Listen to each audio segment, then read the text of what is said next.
na Alura, na Casa do Código, enfim, no Grupo Kaelon, no Hipsters Podcast. Quem ouve aí o Hipsters? Eita, é legal.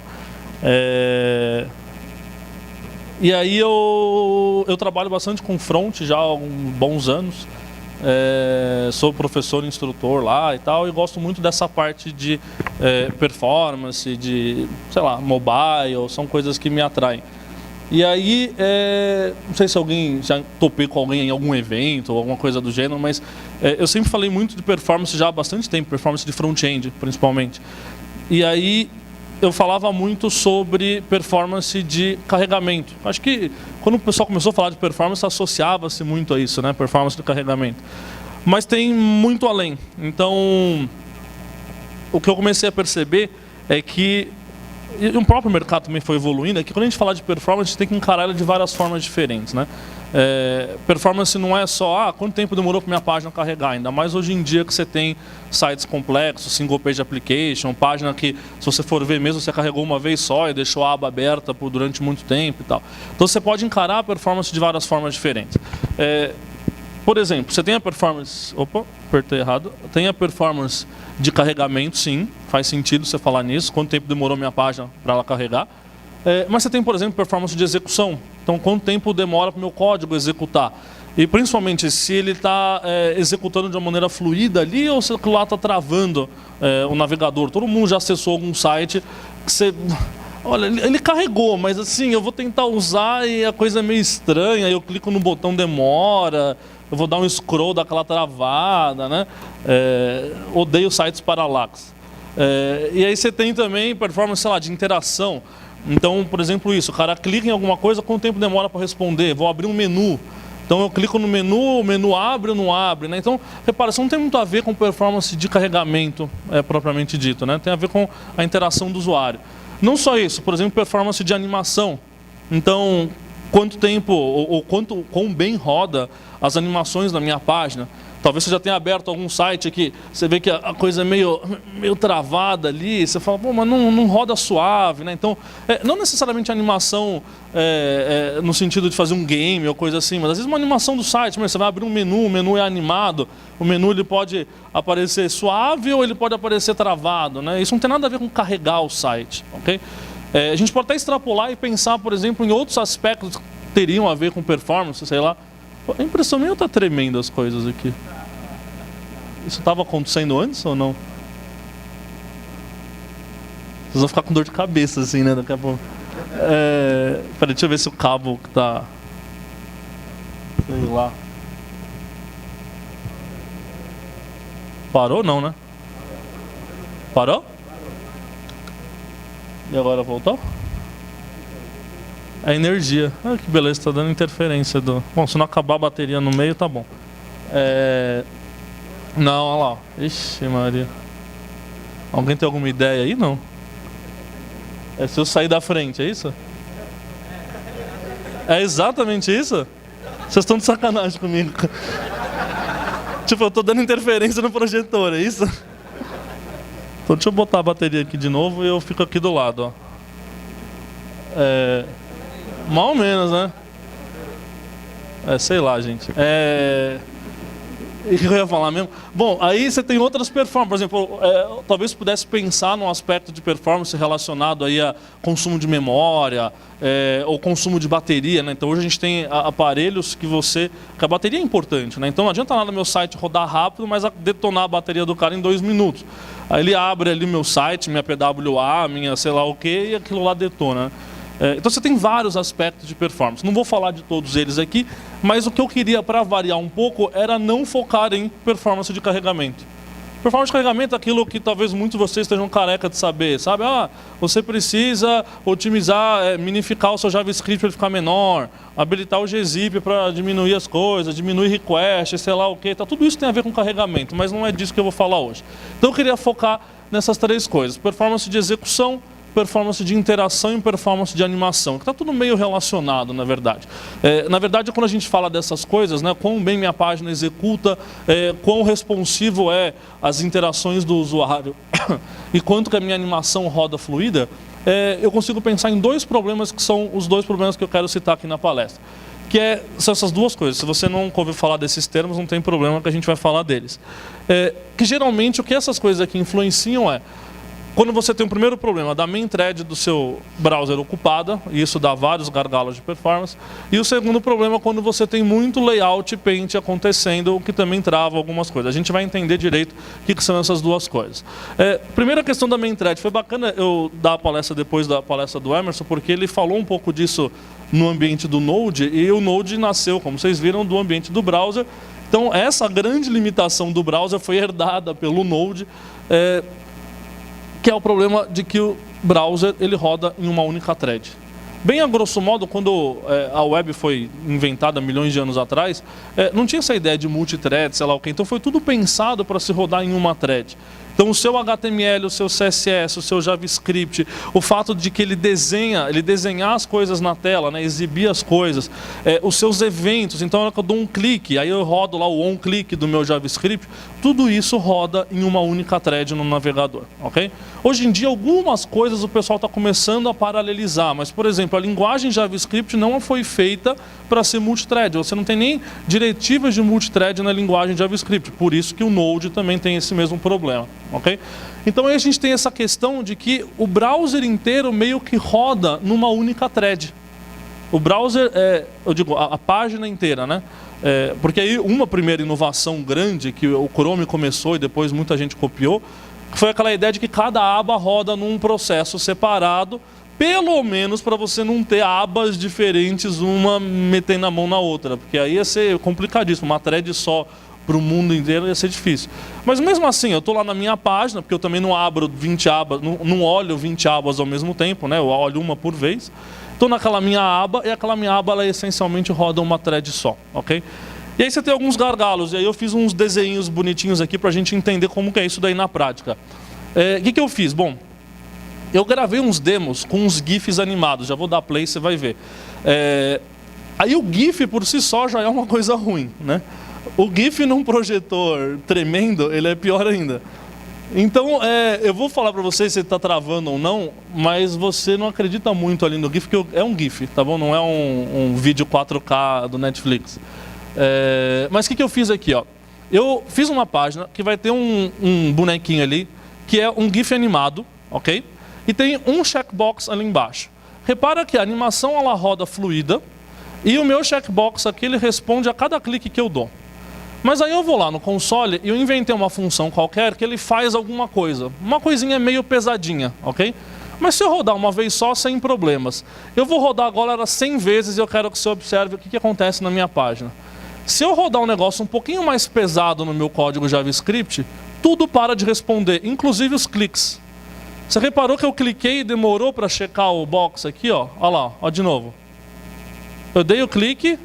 E só depois que meu JavaScript terminou de executar é que o browser conseguiu responder ao meu evento. Tudo isso é para mostrar para você uma coisa.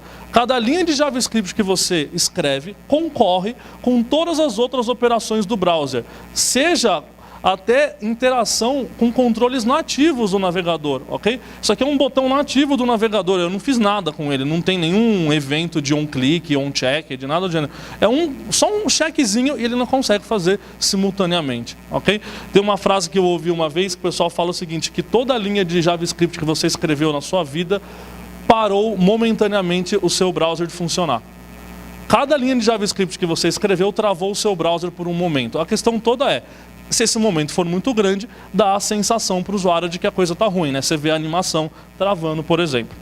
Aí você fala, tá bom, Sérgio, mas como é que eu resolvo esse problema? Bom, primeiro o seguinte, isso aqui é ruim porque o usuário tem uma expectativa de uso da sua página. Ele não espera, por exemplo, que as animações travem e principalmente ele não espera que as interações dele lá com os controles demorem tanto para responder. Ele clica no checkbox, ele não espera que aquilo demore 2, 3 segundos para ser clicado, ok?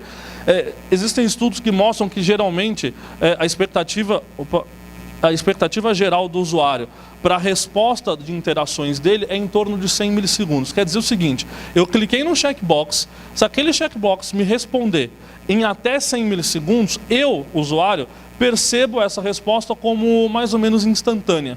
Então eu até posso demorar um pouquinho. O problema é que se eu demoro 2, 3 segundos, aí o usuário já sente aquela travada, ok?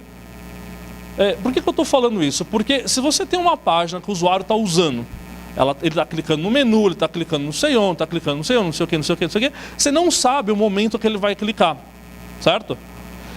Mesmo não sabendo o momento que ele vai clicar, você quer que o clique dele responda em no máximo 100 milissegundos. Está acompanhando o raciocínio? Isso tem uma implicação importante.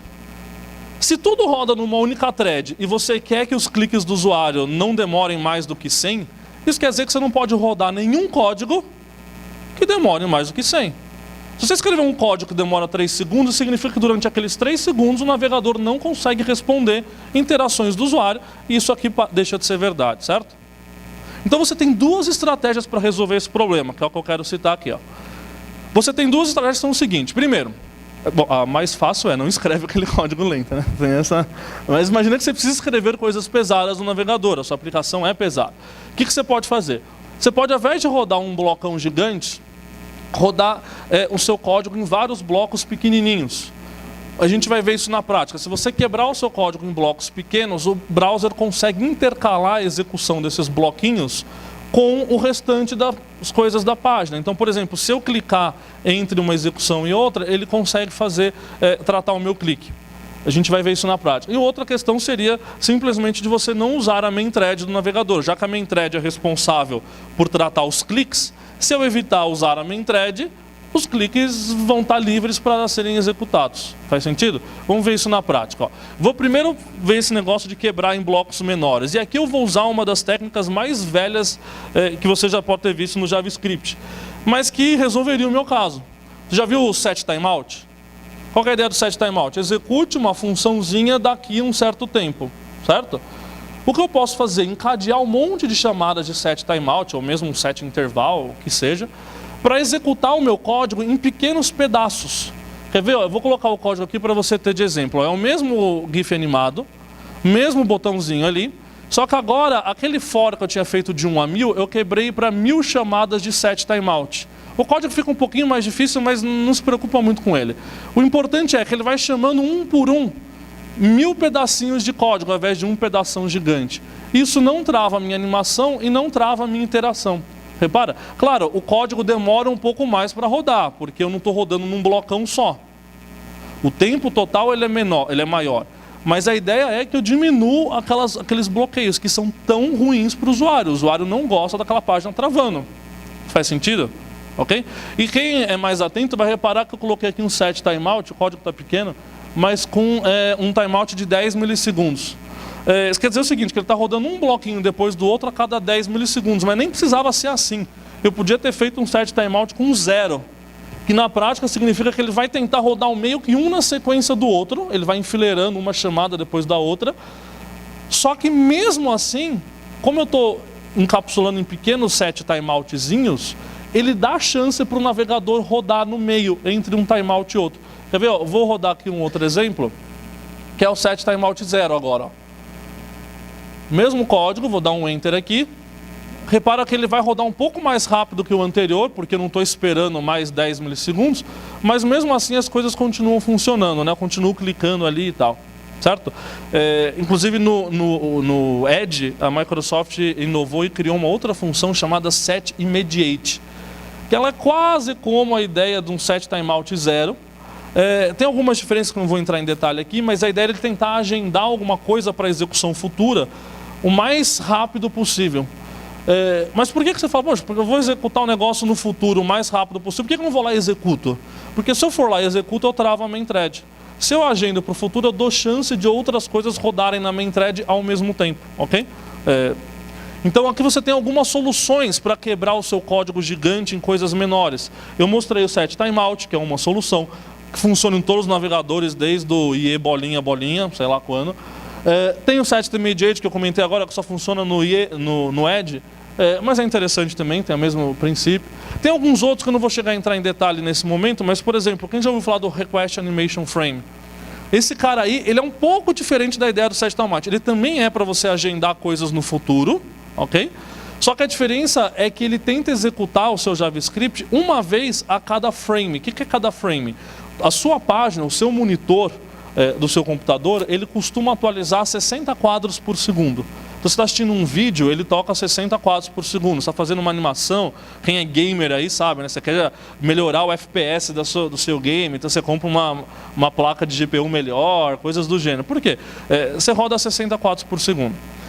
Esse Request Animation Frame, ele vai chamar a sua função nesse mesmo ritmo que a sua tela atualiza.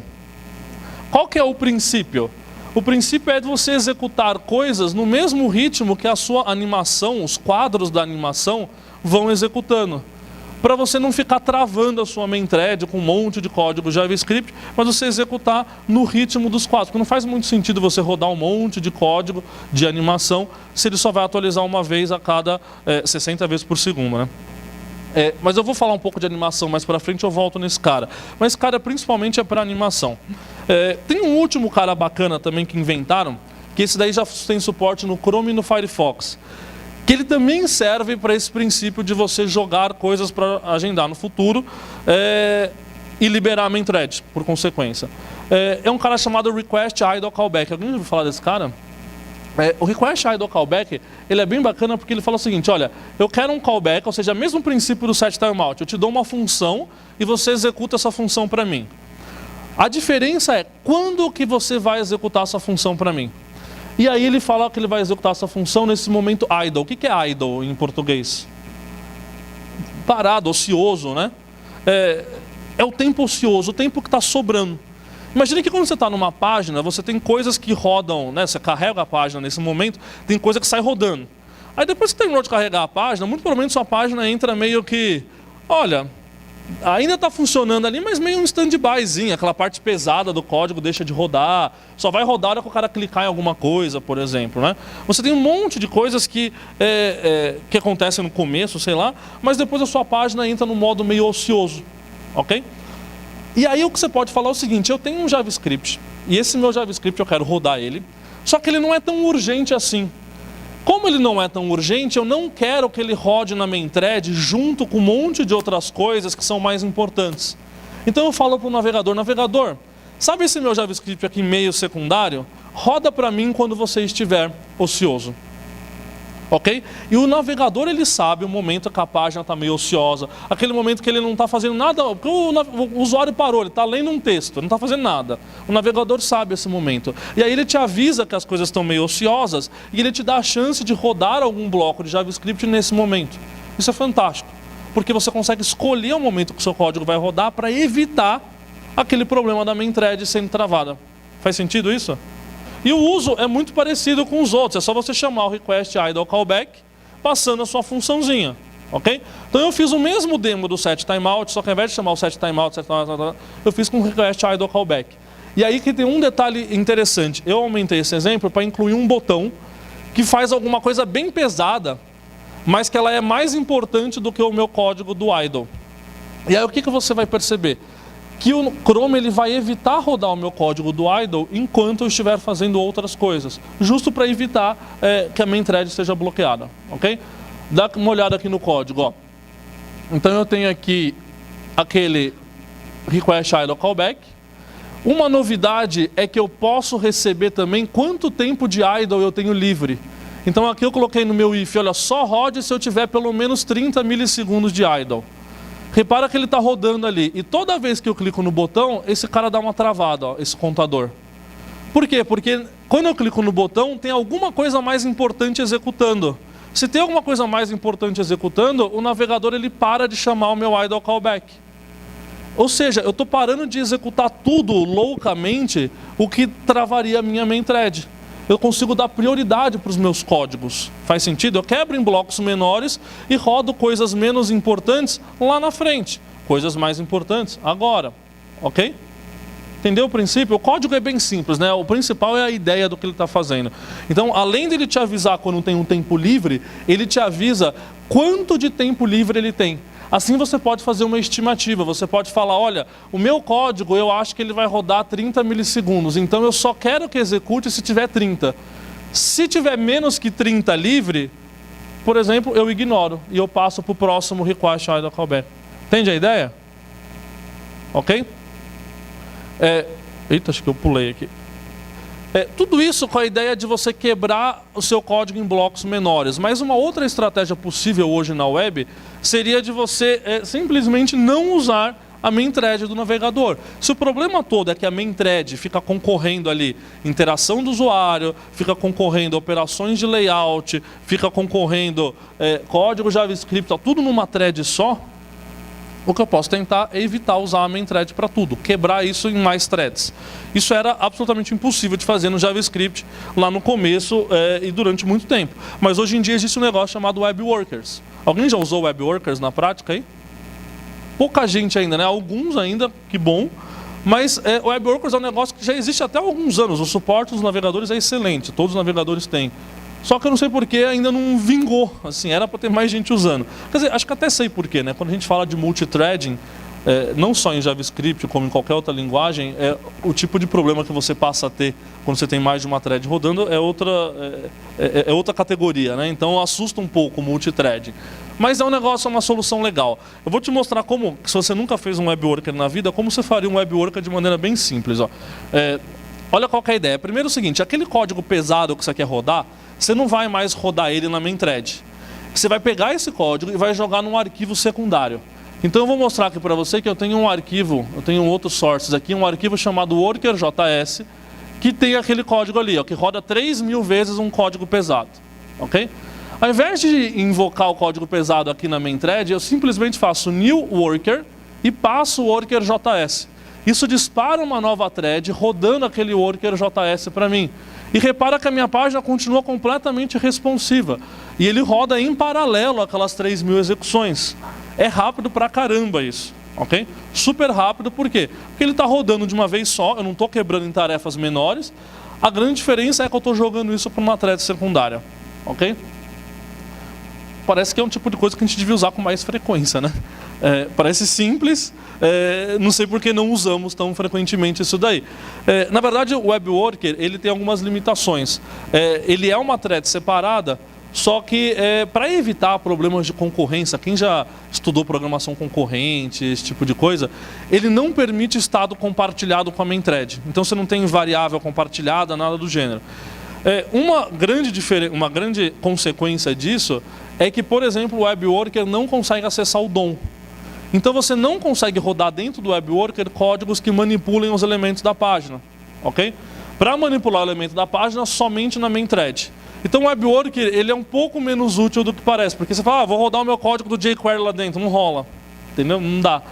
O que você vai fazer dentro do Web Worker? Coisas pesadas, algumas computações que sejam pesadas, e aí o Web Worker vai ter uma chance de avisar a main thread, olha, eu já rodei aquela coisa pesada, main thread, agora você vai lá e faça o que você precisa, como por exemplo, manipular o DOM.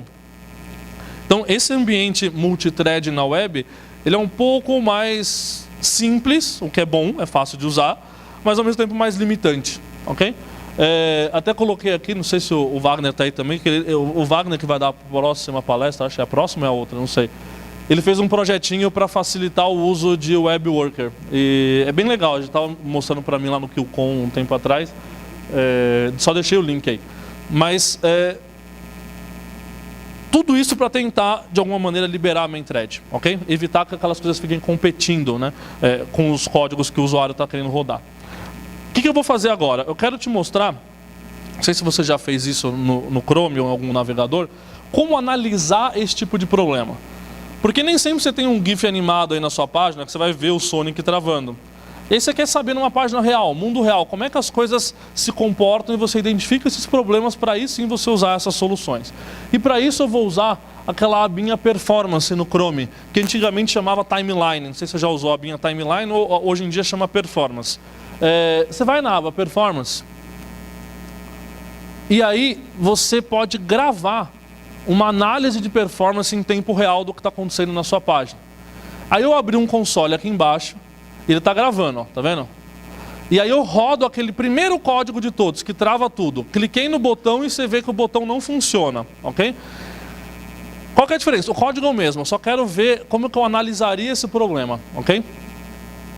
Aí eu vou chegar aqui no problema e ele vai me mostrar isso daqui. Ele me mostra de acordo com o tempo, tudo o que acontece na minha página. Ok? Isso aqui é um gráfico de execuções na minha página.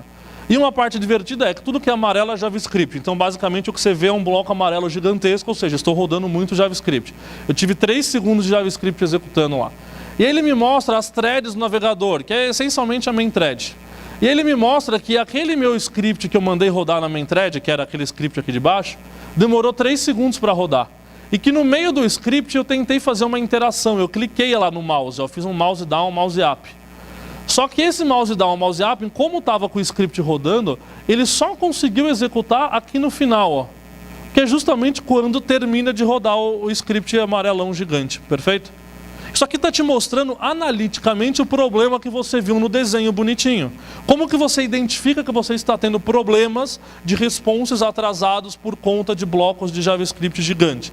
Gravando um timeline, analisando o tamanho dos seus blocos de JavaScript e analisando se as interações do usuário estão sendo adiadas porque o JavaScript estava travando isso, ok? Eu fiz no sitezinho bobinho aqui, que só tem um botão, mas você vai fazer essa mesma análise na sua página complexa, etc. e tal, você vai chegar nos mesmos resultados, ok? Você vai enxergar os mesmos tipos de problemas dessa mesma forma. Aí fala, Sérgio, mas você já tinha resolvido, né? Então você fez ali o set timeout. Como seria o timeline do set timeout? Dá uma olhada aqui, ó, mais rapidinho, fui lá na performance, já mandei gravar, rodei o código do set timeout, estou clicando, você vê que o clique funciona. Terminou de executar ali, vou dar um stop. Ou não, calma aí, está terminando ainda. Dou um stop e eu quero que você observe a diferença da timeline anterior para essa. Eu ainda tenho um monte de amarelo, um monte de código JavaScript. A diferença é que se eu der um zoom aqui... Peraí que eu estou tentando aumentar aqui. Aí, foi. Você vai ver que ainda demorou 3 segundos com JavaScript, mas a diferença é que eu tenho bastante tempo de idle, ou seja, muito tempo entre uma execução e outra. E se eu der um zoom aqui nesse JavaScript gigantesco, o que você vai perceber é que eu não tenho mais um blocão gigante na main thread. O que eu tenho são vários pequenos bloquinhos executando, que é exatamente aquilo que a gente estava conversando. Ah, Sérgio, mas por que ter vários pequenos bloquinhos é legal? É legal porque se eu for lá nas interações, as minhas interações elas respondem quase que instantaneamente, tá vendo? Eu clico e a interação acontece. Eu clico e ela acontece. Por quê?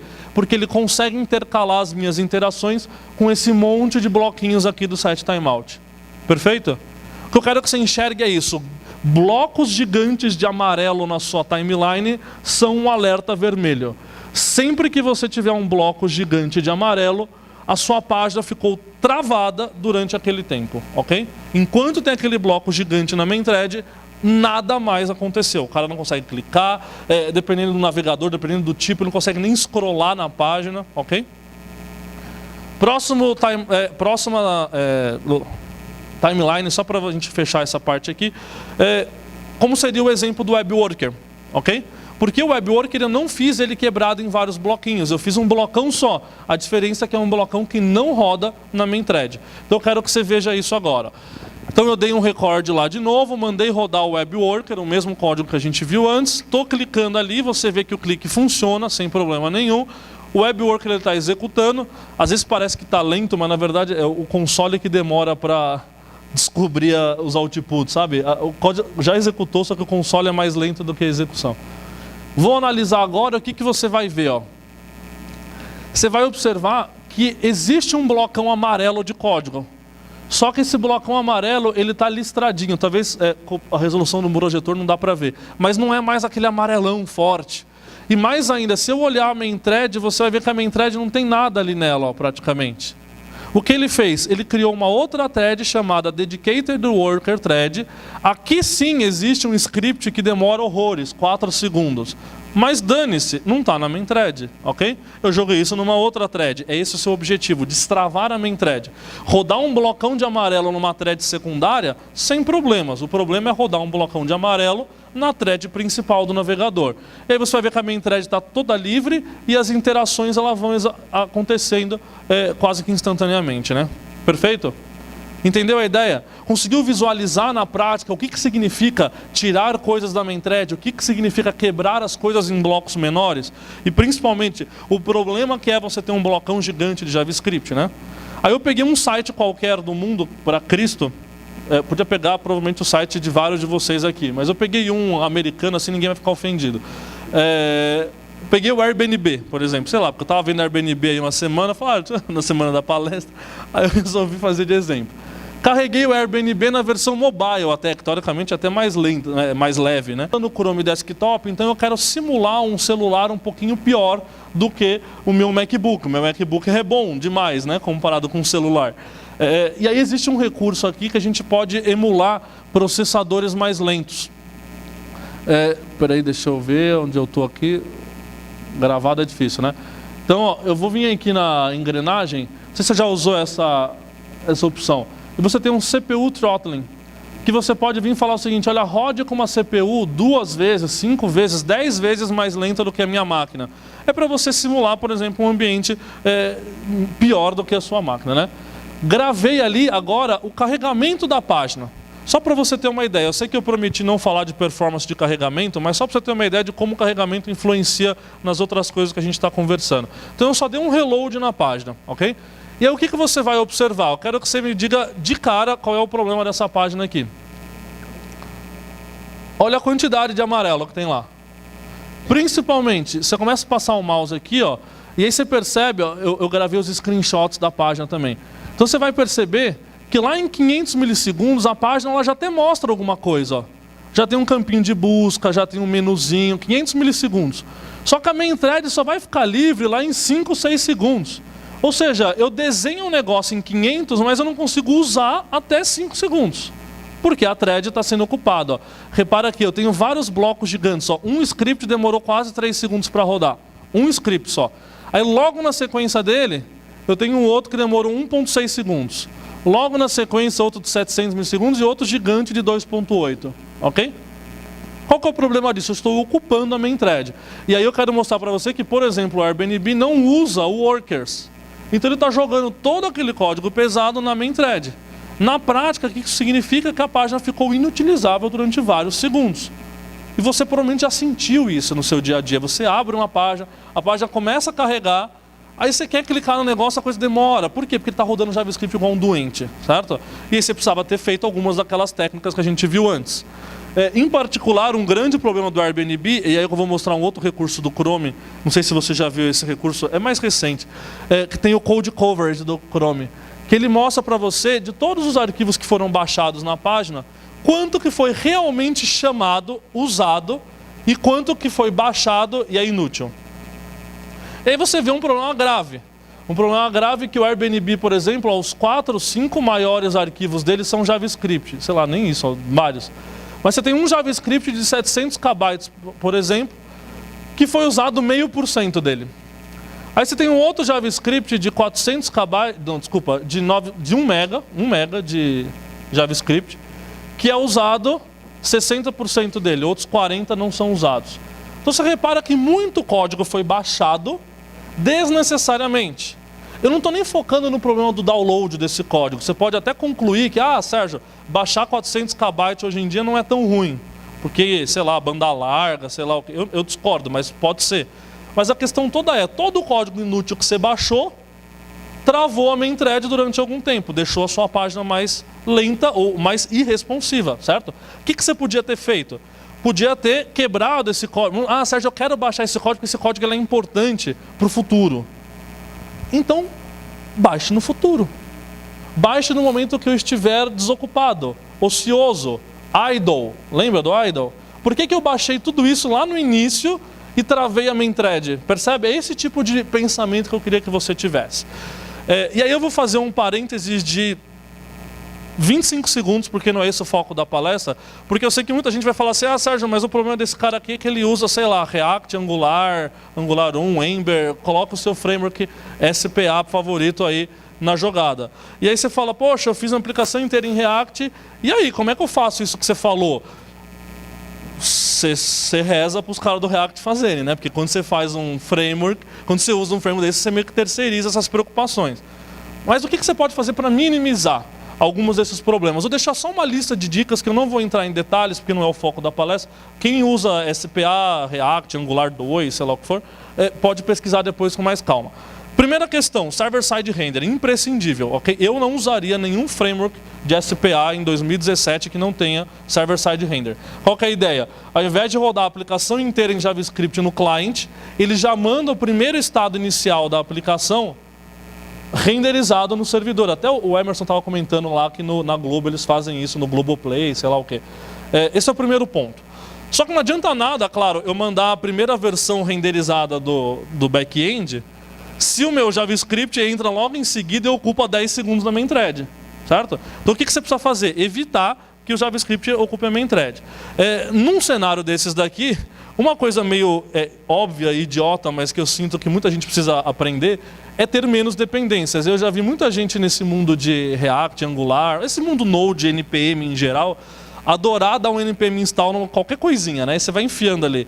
Ah, cara, a moda agora é fazer coisas imutáveis. Então eu enfio Immutable.js, que custa sei lá quantas centenas de kbytes. Realmente faz sentido? E coisas imutáveis são legais? Muito legais. Mas é tão legal o suficiente para você travar mais X segundos a main thread do seu usuário só para você escrever coisas imutáveis? Sei lá, eu peguei um exemplo, tá bom? Mas tem 1000 dependências que a gente sai enfiando e eu vejo muita gente aí, às vezes, com aqueles bundle.js de 2 MB de tamanho, sendo que o cara escreveu mesmo 50 KB, o outro 1 MB em 900 de dependência que ele foi enfiando. Então toma cuidado com isso.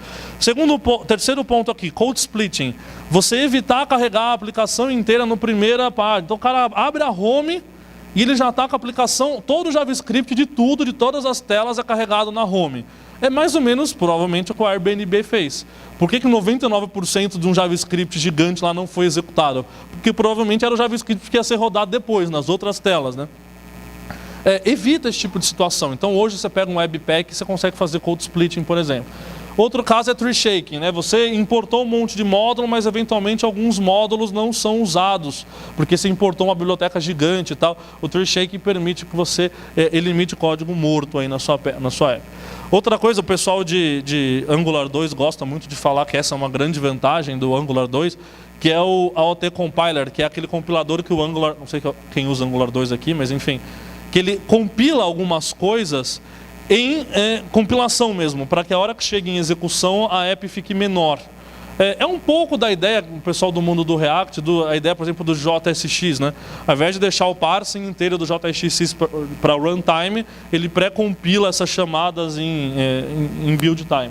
Então tem que preocupar com isso daí.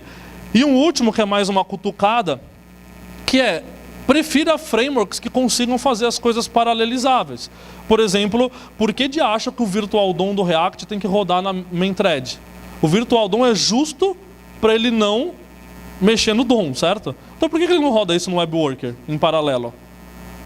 E aí libera a main thread? Não sei, aí quem usa React pergunta lá para o pessoal do React. Mas a ideia é, a próxima leva de frameworks eu acredito fortemente que vão apostar nesse tipo de coisa. Tem vários experimentos de Web Worker com React, com Angular. Aliás, o Angular eu acho que eles iam, eu não sei direito, eu não uso esses caras, então eu estou meio por fora. Mas a ideia é usar aquelas ferramentas dentro do mundo SPA também, né? Certo? Mas vamos voltar para a palestra aqui. Eu estava falando de quebrar em blocos menores e de não usar a main thread. A minha solução para você não usar a main thread foi te falar para usar o Web Worker, certo? Agora eu queria te mostrar um outro cenário, que é o seguinte. Dá para você não usar a main thread, veja bem, usando outras threads que o navegador já tem. Não estou falando de Web Worker, quer ver? Vou dar um exemplo. Montei uma outra página aqui, que agora é um Soniczinho, ele não é mais um GIF animado, ele é uma imagem parada. Só que eu fiz uma animação CSS com ele, ok? Quem manja aí de CSS, keyframes, transition, essas tranqueiradas todas. E aí você vai ver que esse Soniczinho ele fica indo de um lado para o outro, só isso, tá bom? Uma animação CSS bem simples. E aí a gente vai fazer o mesmo teste de rodar um código JavaScript em paralelo a uma animação CSS. Então eu tenho uma animação aqui do Sonic, agora em CSS. Vou rodar aquele código JavaScript lá então, de novo. Você vai ver que a animação trava. Então achamos mais um gargalo, né? JavaScript trava a animação CSS. Vou dar uma olhada na timeline para identificar o problema aí. Carregou a minha timeline. Você repara que a minha main thread agora, ela não tem só coisas amarelas. Ela tem coisas verdes e roxas.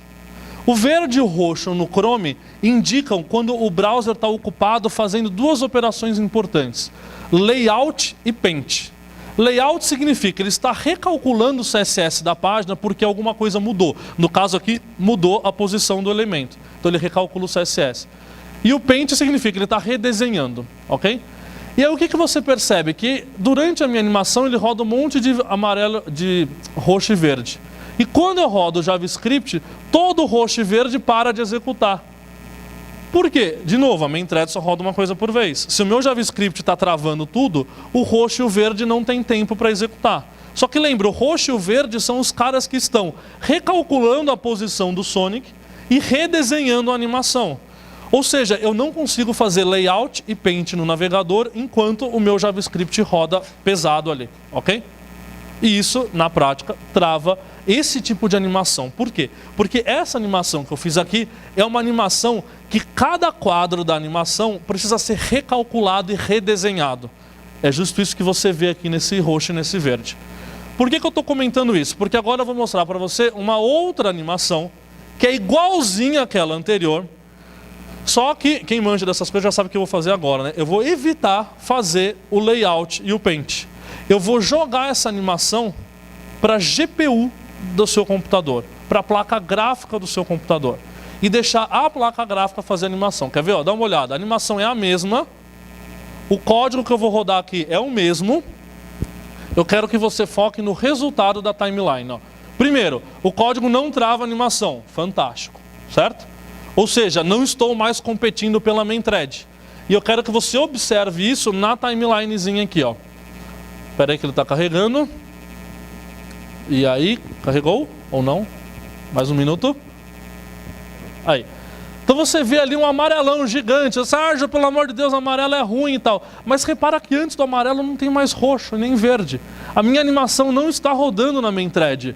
E aí você vai perceber que existe uma outra thread aqui chamada GPU, que é rodada na placa gráfica do seu celular, do seu computador e tal. A GPU é a placa de vídeo, né? O que eu estou querendo dizer? Que a minha animação inteira está sendo rodada nesses quadrinhos da GPU. E como a minha main thread está sendo rodada com JavaScript, uma coisa não compete com a outra. Os dois podem rodar em paralelo, ok? É meio que o efeito que a gente teve com o Worker, de rodar coisas em paralelo. A diferença que eu quero mostrar para você é que essa thread da GPU aqui, você já ganha de brinde, ela é automática. Claro, você não pode rodar código aqui dentro, mas ela serve para rodar animações. Tente jogar o máximo de animações possíveis na GPU. Não só por causa desse amarelão aqui da main thread, mas também porque se você rodar animações na main thread, lembra, isso vai competir com todos os cliques de usuário, com todos os scrolls, com todos os outros processos do navegador. Quanto mais eu puder liberar a main thread, melhor, certo? Então por isso que eu estou jogando para a GPU. Quem manja desses códigos aí, ó, a diferença entre o primeiro cenário e o segundo é essa. No primeiro cenário, eu fiz uma animação que fica fazendo ele tem um position absolute e ele fica mudando o left, certo? Da propriedade left e o edit do elemento, para ele crescer e diminuir, ok? Mudar left, top, o edit, hide, é a pior coisa do universo do ponto de vista de animações performáticas. Se você quer jogar as animações para a GPU, você só tem basicamente, hoje em dia pelo menos, duas alternativas. Ou você usa a propriedade transform, ou você usa a propriedade opacity. Qualquer outra propriedade do CSS roda na main thread, ok? Transform e opacity foram otimizadas para rodar na GPU. Tem 1000 detalhes de por que isso, que eu não vou chegar a entrar em detalhe aqui, não faz sentido, mas você precisa lembrar disso. Se você quer animações que rodem na GPU, use Transform e opacity, ok? Legal? E aí, repara, a mudança parece simples, né, para esse caso aqui, mas o que eu queria que você observasse é o que eu consegui ganhar com isso, ok? Basicamente, o que esse desenho aqui mostra, que é um desenho bem famoso de como os browsers funcionam, ele mostra o que acontece em cada frame da minha animação. E lembra que os frames eles acontecem 60 vezes por segundo. Ele roda JavaScript, ele recalcula o estilo de elementos que mudam entre um frame e o outro, recalcula a posição desses elementos, é isso que chama o layout, redesenha os elementos que mudaram, e no final o composite significa, meio que manda para a tela, é mais ou menos essa a ideia. Composite junta tudo e manda para a tela. A grande diferença é que esse composite aqui, ele roda na GPU. e todas as outras fases rodam na main thread. O que você quer fazer? Você quer tirar coisas da main thread. Uma boa animação é uma animação que não faz nem layout e nem paint. Isso significa o quê? Que ela não precisa recalcular a posição dos elementos a cada quadro. Não precisa redesenhar. E você só consegue fazer isso com Transform e Opacity, ok? Tem um exemplo que eu vou colocar aqui agora, que é do site da Alura, lá onde eu trabalho, que a gente tem, por exemplo, um menuzinho aqui em cima, para o cara fazer a busca. Só para você entender num caso real, como é que você identificaria o problema, ok? Então tem um menu que é uma busca. O cara clica naquela busca e abre uma barrinha. Entendeu a ideia? Então eu cliquei, abriu a barrinha. É isso. E eu quero fazer isso de forma animada. Parece bem simples, né? O que eu faço? Eu desenho a barrinha fora da tela. Quando o cara clica, eu baixo aquele negócio com uma animação, um transitionzinho, certo? E aí eu vou fazer esse exemplo aqui, ó. Só que aí eu fiz, ó. Lembra que isso aqui é um GIF, por isso que fica travando, tá bom? Mas olha como o código é simples. Eu quero baixar 100 pixels. Então eu faço um transition top de 0 a 100. Sei que manja tudo de animações já que a gente discutiu. Qual que é o problema de fazer transition com top? Vamos ver, né? Vou gravar uma timeline de novo para a gente observar, ok? Então eu vou pegar aquele exemplo ali, cliquei e gravei. O que você vê? A main thread cheia de verdes e roxos. Fazendo layout e paint adoidado, ó. Dá uma olhada, ó. Ele gastou um monte de tempo no verde, um monte de tempo no roxo. Minha main thread gigante ali, ok? E aí qual que é o problema disso? O problema disso é que ele demora muito mais do que 16 milissegundos para fazer esse layout e esse paint. O que quer dizer 16 milissegundos? 60 quadros por segundo, você tem 16 para rodar cada quadro. Se você não consegue rodar cada quadro em 16, e aqui em cima ele mostra para você quanto tempo demorou cada quadro. Eu tive um quadro aqui que demorou 120 milissegundos para rodar. Que isso significa que a sua animação está rodando travada, ok? Talvez não dê para ver direito aqui no GIF, mas se você olhasse isso no site de verdade, você ia observar que a animação não está rodando fluida, 60 quadros por segundo. Você já manja direitinho como é que resolve isso daí, né? Qual que é a solução? Trocar para fazer um transition de transform, certo? Faz sentido? Vou rodar de novo isso daqui, só para você ver a diferença. Quero que você veja num caso prático como isso daí se comporta, né? Então vou fazer a animação de novo, gravei ali o timeline, e aí você já viu um outro cenário, né? Você ainda tem eventualmente, porque isso é um site complexo, tem outras coisas acontecendo, você tem um pouquinho de verde e roxo acontecendo e outras coisas. Faz todo sentido, ok? A grande questão é que ele é muito menos do que era antes. E você começa a observar aqui que ele tem um monte de espacinho em branco no meio. A minha main thread está bem livre. Muita coisa acontecendo na GPU. E a main thread não está tão carregada quanto antes. A consequência direta disso é que se você for olhar quantos frames por segundo a minha aplicação está rodando, ela está em aproximadamente 60, né? Espero que eu mostre aí. Não mostrei. Mas é essa barrinha verde aqui em cima. Esse paint flashing, acho que eu pulei do anterior, mas enfim. Esse paint flashing aqui, ele mostra em verde, você vê aqui em cima em verde, tudo que ele redesenha. E aí você vai perceber que ele só redesenha no começo e no fim da animação. É um detalhezinho importante, né? Durante a animação, aquilo lá não é redesenhado, ok? Se você olhar bem, deixa eu só ver esse caso aqui. A hora que eu faço esse amarelo aqui, ó, tem um amarelo bem suavezinho aqui. Isso aqui é o momento que eu clico na animação. Nesse momento eu disparo a animação, ok? E aí a hora que eu disparo a animação, deixa eu dar um play aqui, ó. A hora que eu disparo a animação, você vai perceber, aqui ó, evento do clique, que existe um paint gigante logo na sequência do disparo da animação. Depois não tem mais, ó, tá vendo? Mas ele tem um paint, ele tem até uma thread separada de paint, que você percebe que tem um paint gigante lá no começo, depois nada mais. Depois é tudo na GPU, ó. O que eu quero mostrar com isso? A minha animação ela está bem otimizada para rodar na GPU. Só que o começo da animação não está otimizado. O começo da animação às vezes pode atrasar um pouquinho. Repara que os primeiros 2 frames da animação demoraram 34 e 27. Mais do que os 16, ok? Depois que eles executaram isso daqui, aí entrou no 16 de novo.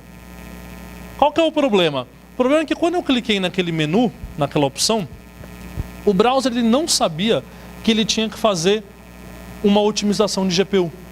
Porque ele estava lá com aquele menu fechado, tranquilo, e aí eu clico, o browser fala, opa, peraí, você queria fazer um negócio na GPU, né? Então calma, eu preciso primeiro desenhar, mandar para a GPU, e aí sim eu animo na GPU.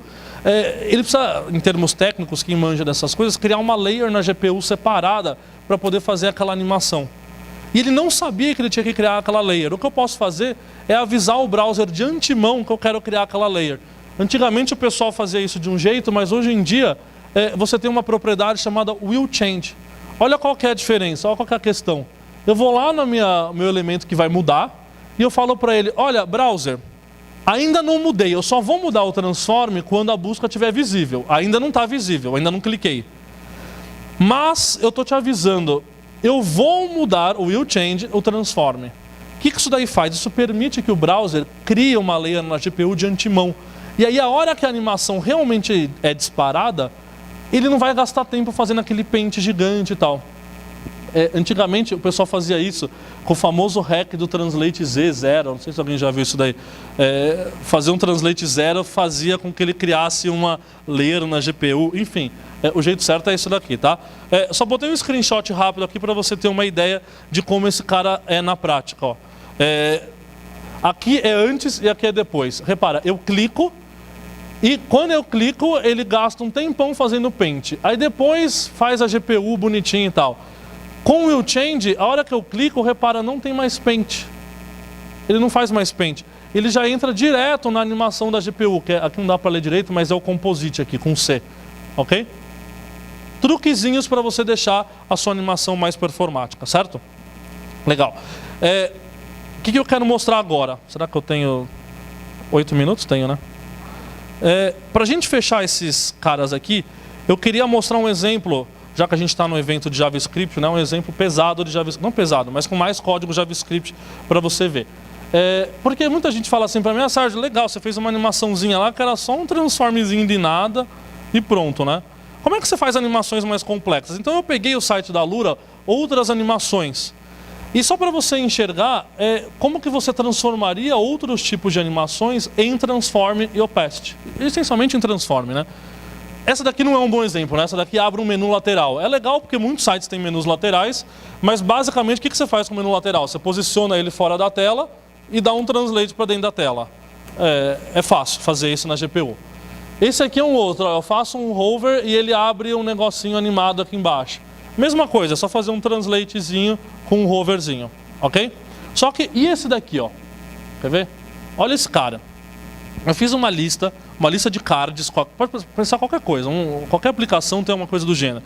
Um webmail, você tem uma lista de e-mails. E aí você arquiva um e-mail e ele tem que animar as coisas, ó. Qual que é a ideia? Imagina que eu tenho uma lista de cards, que eu clico num card e aí eu quero que aquele card suma e o resto da lista suba. É uma animação não tão trivial, certo? Como é que eu transformo isso num transform? Não sei, é isso que eu queria mostrar nos meus 5 minutos finais, talvez. Bom, é o coffee agora, né? Ah, então tá de boa. Não, sacanagem, vocês estão com fome. Eu vou fazer o seguinte, ó. Então, em 5 minutos eu vou mostrar esse cara, depois eu vou deixar o código, aí vocês veem com mais calma.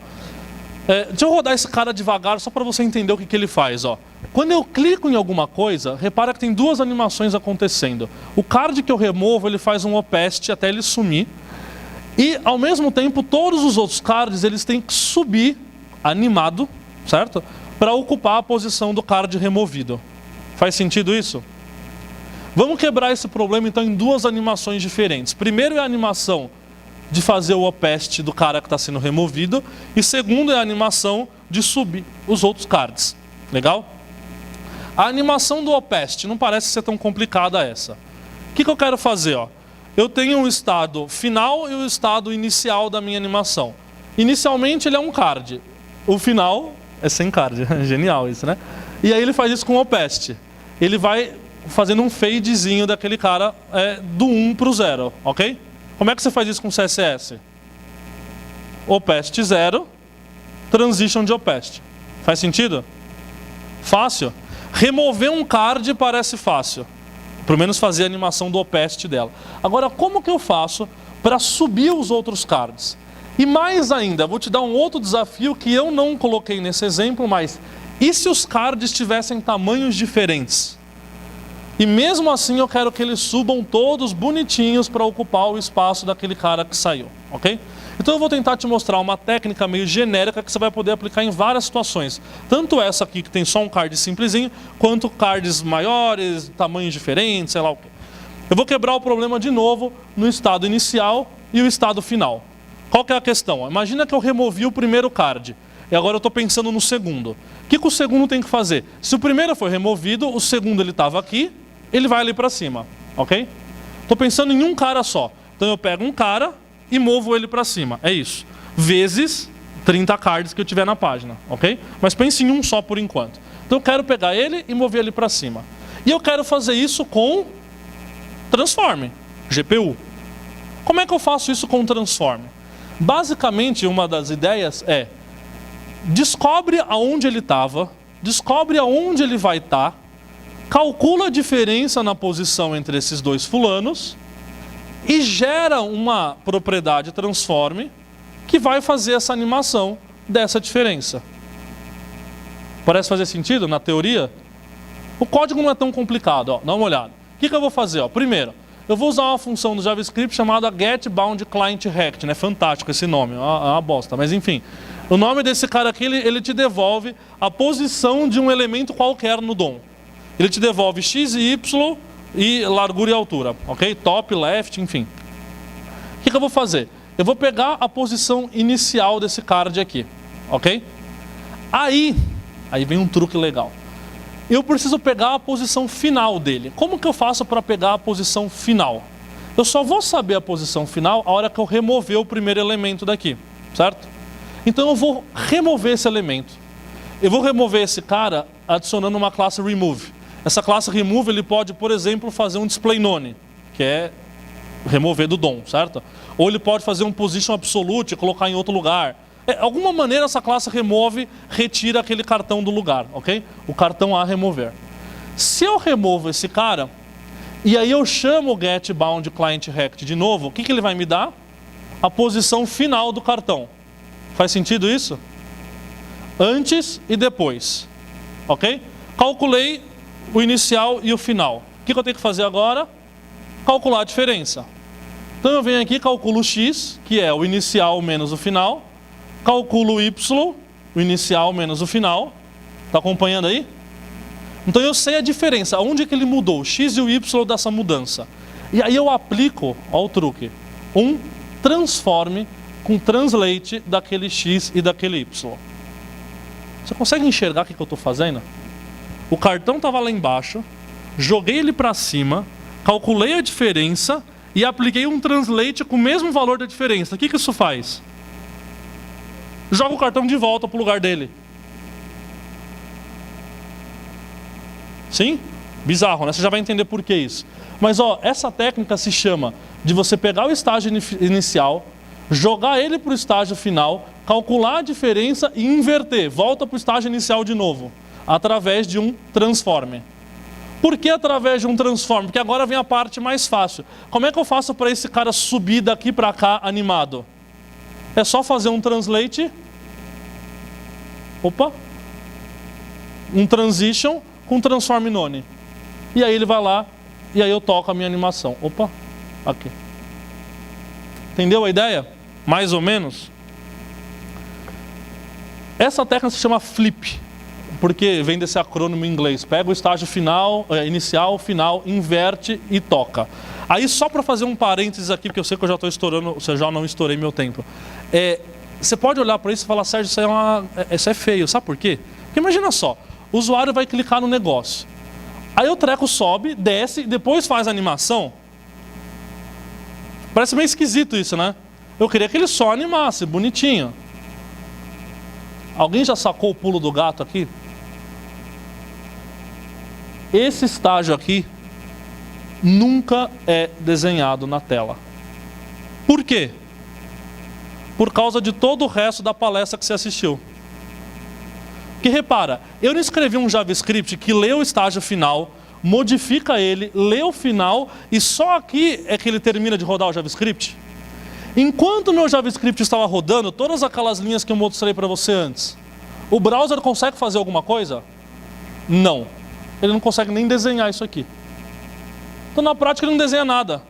Eu mudo a posição desse cara, só que como meu JavaScript estava mantendo a main thread ocupada, essa mudança não se reflete na tela para o usuário. É o exemplo do Sonic travando, só que para o bem, né? Nesse caso aqui eu quero que ele não desenhe, porque se ele desenhasse ia ficar tudo meio esquisito. Mas você entende o truque, a malandragem toda?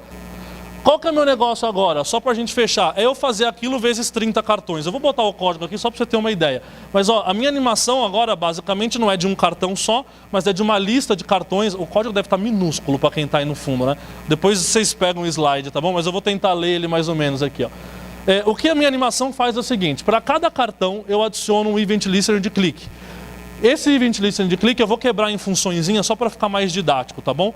Qual que é a ideia? O cara clicou num cartão, tem que remover ele. Remover o cartão eu vou quebrar em 3 funções diferentes: preparar a animação, disparar a animação e depois da animação, para fazer uma limpeza qualquer que seja necessária. O que significa preparar a animação? Ó, preparar a animação é fazer aquele código que a gente fez, só que numa lista. Então ele pega a posição inicial de todos os cartões, não de um só agora, ele pega de todos, ok? Porque eu cliquei em algum aleatório ali no meio, não sei qual foi. Aí eu pego a posição de todos, aí eu pego o cartão que eu tenho que remover e eu dou a classe remove para ele. Lembra? A classe remove tem que tirar aquele cara do DOM, ou com display none, ou no meu caso eu fiz com position absolute, que é a mesma coisa, né? O absolute ele tira o cara do fluxo da página, né? Todo mundo manja aí de absolute. Aí eu fiz o remove, o que eu tenho que fazer agora? Eu tenho que pegar a posição final de cada cartão, calcular o X, calcular o Y e aplicar um transform. Todo mundo enxerga que esse código aqui é exatamente o mesmo que eu fiz antes, só que vezes N, ok? Fica um pouquinho mais complicado porque é vezes N, mas ok, é o mesmo código de antes. Calcular inicial, final e aplicar o transform, ok? Isso aqui é preparar a animação. Próximo ponto é disparar a animação. Depois que eu já sei todas as posições anteriores, inicial e final de todos os cartões, eu quero falar para ele, agora anima do inicial para o final. Isso eu faço trocando o transform, lembra? Eu vou lá e coloco o transform none, ou no JavaScript o transform vazio, ok? Ou seja, isso reescreve o transform anterior. E eu coloquei uma classe anima aqui, que vai fazer o transition daquele transform e também vai fazer o opacity 0, que a gente tinha visto antes também, que é para fazer o carinha ali. Isso é o de menos, ok?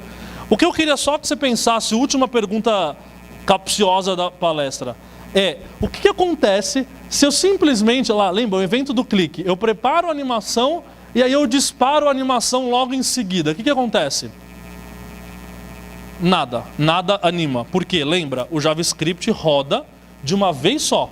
Se eu chamar uma função na sequência da outra, ele vai preparar a animação, o que significa, coloca uns transform doido ali. Aí ele dispara a animação, que significa remove os transform doido dali. Na prática, ele não desenhou nada aí no meio, não vai animar porcaria nenhuma. O que eu preciso fazer? Eu preciso dar um tempo, eu preciso deixar ele preparar a animação e disparar a animação só depois que ele desenhar. Faz sentido isso? Eu preciso agendar a execução para o futuro. E eu vou fazer isso com o Request Animation Frame, que é o que a gente tinha visto antes. Então eu falo para ele, olha, não dispara a animação agora, dispara a animação no próximo quadro. Assim dá tempo do browser desenhar entre um quadro e outro. E aí ele vai fazer a animação realmente. Tudo isso você pode rastrear para aqueles primeiros slides do Soniczinho, para você lembrar de como funciona a main thread. Você precisa fazer esses truquezinhos, porque senão a main thread roda de uma vez só, ok? Aí o final aqui é a parte fácil, ele só remove a classe de animação, enfim. E aí eu faço isso no momento que a animação termina, com o evento de transition end. Mas isso é o de menos, ok? Esse aqui é o código completo, não espero que você tenha entendido ele inteiro agora, obviamente. Vou deixar ele disponível para depois você entender. Tá num projetinho no GitHub e tal. Só queria mostrar um último desenho bonitinho, que é, como eu fiz aquela minha animação com um XY genérico, esse cara aqui, ele automaticamente suporta, por exemplo, esse tipo de coisa automaticamente. Imagina um cenário que eu tenha 2, 3 colunas, eu removo um elemento qualquer e as coisas se reposicionam, não bonitinho, mas doidona na tela. Como eu fiz um cara que deixa eu recalcular o x e y independente da posição que ele estava antes ou que ele vai depois, Eu posso usar essa mesma técnica para animações mais complicadas. Ou se cada card estivesse num lugar diferente, numa posição diferente, num tamanho diferente, ele é genérico, ele pega a posição antes, posição depois, calcula a diferença e joga uma animação. Certo? Tudo isso só para te mostrar como que você faria uma animação um pouquinho mais complicada do que só aquele caso de enfia um transformzinho com transition e pronto. Porque o seu objetivo a partir de hoje, para você pensar em performance web de execução, de animação, etc. e tal, é jogar o máximo de coisas fora da GPU, fora da main thread, para a GPU. E para isso você vai usar transform e às vezes não é tão trivial, por isso que eu mostrei um exemplo mais complicado. Beleza? Pessoal, acho que vai ter o coffee agora, que eu atrasei um pouco, mas a gente vai conversando aqui no coffee também, né? Certo? Valeu!